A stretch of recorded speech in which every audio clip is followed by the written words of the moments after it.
Hello and welcome to part 2 of the video series, and here I'm fitting a skylight. I decided to go for a fairly budget option. It costs about £90, but it does have the blind and mosquito net, as well as being able to raise up and down either side. So I was quite happy with that. When I got it, the first thing I did was to take it to pieces because it's a lot easier to fit. So here's the top of the skylight upside down.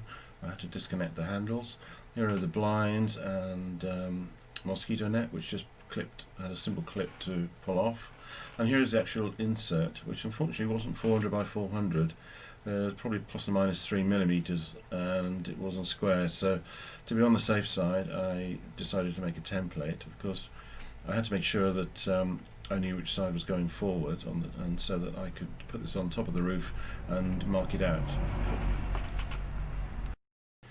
The first step was to choose a suitable location for it. Inside the van there were obviously many ribs and many places to avoid, so having chosen the suitable place, I then drilled a hole from inside the van, and then when on top of the van I was able to find that hole and use the template to mark out the lines where I was going to use the jigsaw with a metal cutting blade to cut out the section I needed.